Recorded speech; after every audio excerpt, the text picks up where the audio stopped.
Welcome back. Right now we are going to shift to the topic of your health, specifically cardiovascular disease.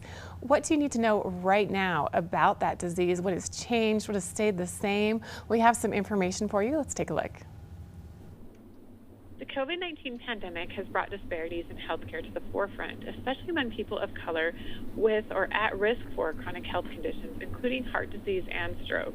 Here to shed light on these inequities and to explain what we can do to help stop the rise of deaths from cardiovascular disease, or CVD, are Celina Gorre, Chief Executive Officer at WomenHeart, along with heart attack and stroke survivor Shantaquilette. Thank you so much, both of you, for joining us today. Thank you.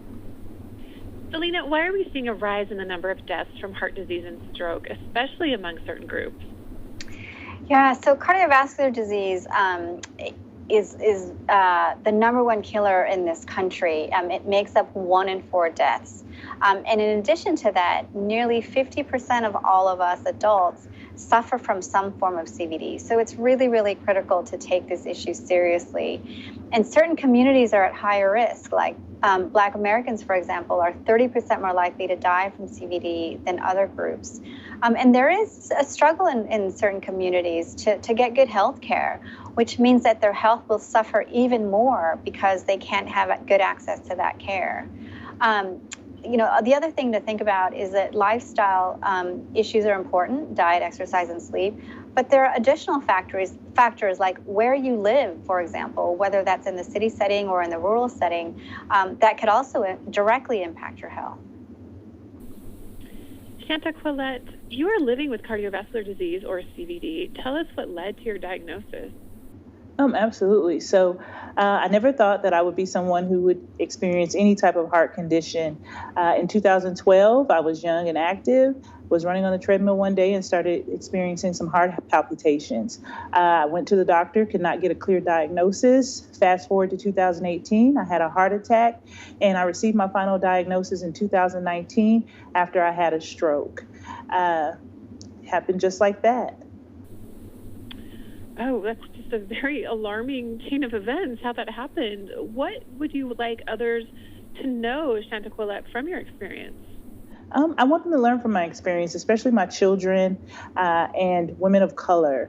I want them to be vigilant in their health. I want them to be proactive and making sure that they know the risks and also their family history. For me, I did not know that my parents both had experienced cardiovascular disease. I didn't know that until after my diagnosis. So it's so important that you can find you a doctor that you can trust.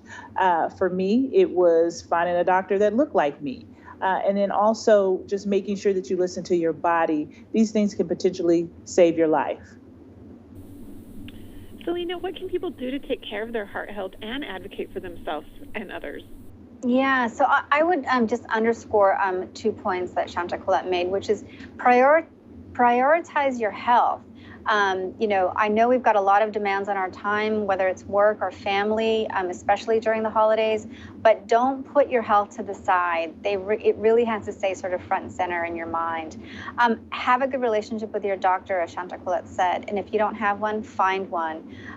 Also, make sure you have a good set of your current medical records so that any healthcare provider you do see will know your full history. And knowing your blood pressure and your cholesterol are vital to understanding where you stand in terms of your cardiovascular health.